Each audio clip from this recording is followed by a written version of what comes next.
നോക്കാനായിട്ട് പോകുന്നത് ആർക്കിടെക്ചറിൽ വോള് വരുന്ന വോളിലെ മൂന്നാമത്തെ ടൈപ്പ് വോളാണ് സ്റ്റാക്ക്ഡ് വോൾ. വോള് സെലക്ട് ചെയ്ത് കഴിഞ്ഞാൽ തന്നെ പ്രോപ്പർട്ടി പാനലിൽ മൂന്നാമത്തെ ഏറ്റവും ലാസ്റ്റ് ടൈപ്പിൽ വരുന്ന സ്റ്റാക്ക്ഡ് വോളിൽ വരുന്ന ഫസ്റ്റ് ഈ ഒരു എക്സ്റ്റീരിയർ എന്ന് പറഞ്ഞിട്ട് ഒരു സാമ്പിൾ വോൾ അവർ കൊടുത്തിട്ടുണ്ടായിരിക്കും. അത് സെലക്ട് ചെയ്ത് കഴിഞ്ഞാൽ ഇത് മാറ്റി പുതിയൊരു ടൈപ്പായിട്ടാണ് നമുക്ക് ക്രിയേറ്റ് ചെയ്യാനുള്ളത്. ഫോർ എക്സാമ്പിൾ ആയിട്ട് ഒരു ഫൗണ്ടേഷൻ വോൾ പോലെ ക്രിയേറ്റ് ചെയ്യണം എന്നുണ്ടെങ്കിൽ ഇവിടെ എഡിറ്റ് ടൈപ്പിൽ ക്ലിക്ക് ചെയ്ത് ഇതിനൊരു ഡ്യൂപ്ലിക്കേറ്റ് ക്രിയേറ്റ് ചെയ്തെടുക്കാം. ഫൗണ്ടേഷൻ എന്നുള്ളൊരു നെയിമിൽ ഇതുപോലെ ക്രിയേറ്റ് ചെയ്ത് കൊടുക്കാം. ഇവിടെ ക്രിയേറ്റ് ചെയ്ത് ഓക്കെ ക്ലിക്ക് ചെയ്തു, പുതിയൊരു ടൈപ്പ് ക്രിയേറ്റ് ചെയ്തു. ഈ ഫൗണ്ടേഷൻ എന്നുള്ള വോളിലേക്ക് തന്നെ നമുക്കൊരു 2 വോളുകൾ ആഡ് ചെയ്ത് കൊടുക്കണം എന്നുണ്ടെങ്കിൽ ആ വോളുകൾ ഫസ്റ്റ് നമ്മൾ ഡ്യൂപ്ലിക്കേറ്റ് ചെയ്തിട്ട് വെച്ചിട്ടുണ്ടായിരിക്കണം. അപ്പം അതിന് വേണ്ടി ആർക്കിടെക്ചറിൽ തന്നെ ഒരു ബേസിക് വോൾ സെലക്ട് ചെയ്യാം. 200 എന്നുള്ളൊരു ബേസിക് വോൾ തന്നെ സെലക്ട് ചെയ്ത് അതിനെ ഡ്യൂപ്ലിക്കേറ്റ് ചെയ്തെടുക്കാം. ഡ്യൂപ്ലിക്കേറ്റ് ചെയ്ത് പ്ലിന്ത് എന്നുള്ളൊരു വോളാക്കി നെയിം കൊടുത്തു. അതിൻ്റെ തിക്നെസ് എത്രയാണോ വേണ്ടത് ആ ഒരു തിക്നെസ് ആഡ് ചെയ്ത് കൊടുക്കാം.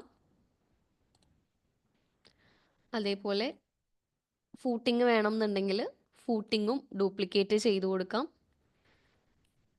ഫൂട്ടിങ് നെയിം കൊടുത്തു. ഇനി നെക്സ്റ്റ് ലാസ്റ്റ് ടൈപ്പ് വരുന്നത് PCC, ലാസ്റ്റ് ലെയർ ആയിട്ട് വരുന്നത് PCC ആണ്. സോ PCC എന്ന് നെയിം കൊടുത്തു. PCCയുടെ തിക്നെസ് 700 കൊടുക്കാം. ഇതുപോലെ തിക്നെസ് ആഡ് ചെയ്ത് കൊടുത്തു.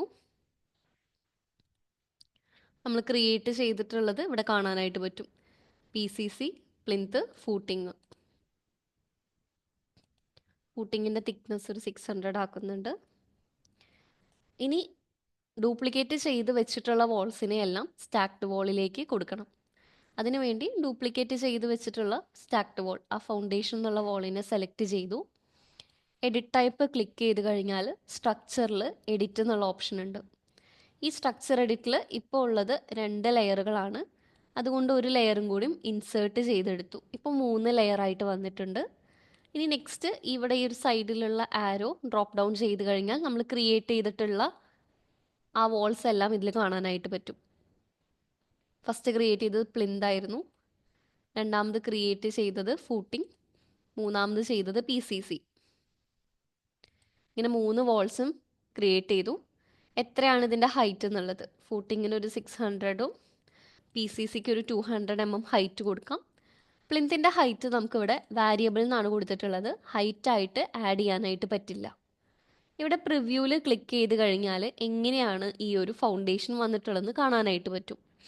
ഫസ്റ്റ് വൺ വാരിയബിൾ ആയതുകൊണ്ട് തന്നെ ഈ ഒരു ഹൈറ്റ് നമുക്ക് ഇവിടെ കൊടുക്കാൻ പറ്റില്ല. അതിന് പകരം ഈ ഒരു സാമ്പിൾ ഹൈറ്റ് ചേഞ്ച് ചെയ്ത് കൊടുക്കാം.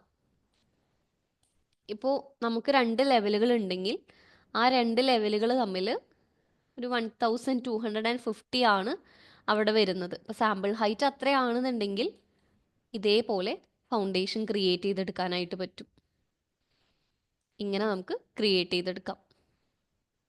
ഓക്കെ ക്ലിക്ക് ചെയ്ത് കഴിഞ്ഞാൽ ആ ഒരു ഫൗണ്ടേഷൻ അവിടെ ക്രിയേറ്റ് ആയിട്ടുണ്ട്. നോർമൽ ഒരു വോള് കൊടുത്തിട്ടുണ്ടെങ്കിൽ ഇവിടെ ഒരു വോള് ക്രിയേറ്റ് ചെയ്യാം. ഈ വോളിലേക്ക് പ്ലേസ് ചെയ്ത് കൊടുക്കാനായിട്ട് ഇതിലേക്ക് ഈ ഫൗണ്ടേഷൻ കൊടുക്കണം എന്നുണ്ടെങ്കിൽ നമ്മൾ ക്രിയേറ്റ് ചെയ്ത് വെച്ചിട്ടുള്ള ഈ ഒരു സ്റ്റാക്ക്ഡ് വോൾ ഫൗണ്ടേഷനെ സെലക്ട് ചെയ്ത് കൊടുക്കാം. അതിനുശേഷം താഴേക്കുള്ള ലെവൽസിലായിരിക്കും വരുന്നുണ്ടായിരിക്കുക. ഞാനിവിടെ ഒരു ബേസ് ഓഫ് സെറ്റ് ആയിട്ട് കൊടുക്കുന്നുണ്ട്. കൊടുത്ത് പിക്ക് ലൈൻ യൂസ് ചെയ്ത് പിക്ക് ചെയ്ത് കൊടുത്തു കഴിഞ്ഞാൽ ഇതേപോലെ അവിടെ ഫൗണ്ടേഷൻ ക്രിയേറ്റ് ആയിട്ട് വരും. ഇവിടെ ഓവർലാപ്പിംഗ് ഇഷ്യൂ വന്നത് ലെവൽസ് കറക്റ്റായിട്ട് പ്ലേസ് ചെയ്ത് കൊടുക്കാത്തത് കൊണ്ടാണ്. ഇപ്പോൾ ഇവിടെ നമുക്ക് ഈ ഒരു ഫൗണ്ടേഷൻ ക്രിയേറ്റ് ആയിട്ട് വന്നിട്ടുണ്ട്. അൺകണക്റ്റഡ് എന്ന് പറഞ്ഞിട്ടാണ് കൊടുത്തിട്ടുള്ളത്. അത് ലെവൽ 1 വരെ ആക്കിയാൽ ആ വാർണിംഗ് പോയി കറക്റ്റ് ഇതേപോലെ ഫൗണ്ടേഷൻ ക്രിയേറ്റ് ആയി വന്നിട്ടുണ്ട്. ഇങ്ങനെയാണ് സ്റ്റാക്ക്ഡ് വോൾ യൂസ് ചെയ്യുന്നത്.